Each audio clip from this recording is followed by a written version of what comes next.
More than 200 million girls and women alive today have undergone female genital mutilation, यानी कि FGM, in over 30 countries in Africa, the Middle East and Asia, where FGM is practiced.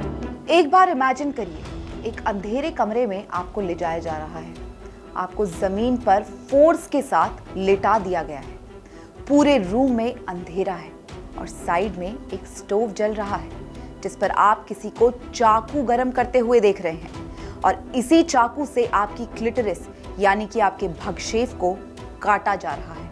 हैरान रह गए होंगे ना, मैं camera के सामने बोलते बोलते और आप शायद सुनते सुनते सिहर गए होंगे। Imagine people have actually gone through it in their lives. उनका पेन शब्दों में तो नहीं उतार पाऊंगी मैं, हमसे शायद सुना भी ना जा रहा हूं, पर इंडिया और दुनिया में आज भी ये प्रैक्टिस फॉलो होती है और ये छोटी उम्र की लड़कियों के साथ होता है। आज भी यंग लड़कियों का रीति रिवाजों के नाम पर जेनिटल म्यूटिलेशन होता है। क्या आप जानते हैं ऐसा क्यों होता है?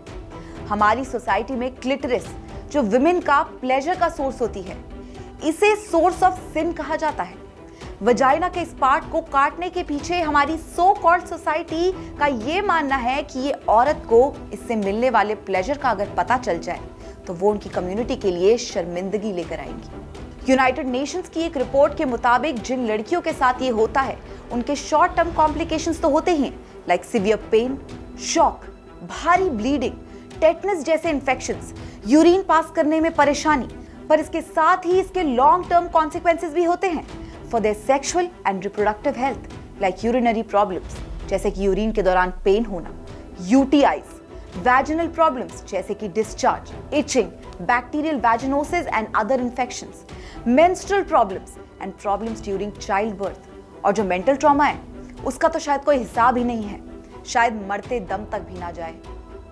साही और वी स्पीक आउट की विक्टिम्स के साथ किए गए सैकड़ों इंटरव्यूज में सेक्सुअल कंट्रोल को अक्सर FGM के पीछे का प्राइमरी मोटिवेशन बताया गया है। जौहरी कहते हैं, हमारे सर्वे में हमने पाया कि लोगों द्वारा दिए जाने वाली सबसे आम कारण ये है कि ये लड़की की सेक्सुअल डिजायर्स को कंट्रोल करता है और गर्ल्स के डिजायर्स को मॉडरेट करता है। ये उसे पवित्र यानी कि प्योर रखता है और उसे अफेयर्स करने से रोकता है। दूसरों ने हाइजीन और हेल्थ का हवाला दिया, लेकिन इसके कोई साइंटिफिक बेसिस नहीं है। Seriously, is this the 21st century we are living in? और ये सिर्फ इंडिया में नहीं है, बाहर के देशों में भी ऐसा हो रहा है। ऑल्दो इंडिया FGM का हब बनता जा रहा है क्योंकि इंडिया में इसे बैन करने के लिए कोई लॉ नहीं बना है। इनफैक्ट WHO FGM या FGC, जिसे कहते हैं फीमेल जेनिटल कटिंग, को ह्यूमन राइट्स वायलेशन के अंडर मानता है और 2008 में उसने रेजोल्यूशन WHA 61.16 पास किया था FGM को खत्म करने के लिए। 6 फरवरी को FGM को खत्म करने के लिए international day of zero tolerance for female genital mutilation के नाम से मनाया जाता है। ये प्रैक्टिस कितनी पुरानी है ये तो नहीं पता लगा पाए, पर आज भी अफ्रीका की कई कंट्रीज, मिडिल ईस्ट की कई कंट्रीज, एशिया की कई कंट्रीज, इंडिया इंक्लूडेड, में ये प्रैक्टिस फॉलो किया जाता है। This is the 21st century.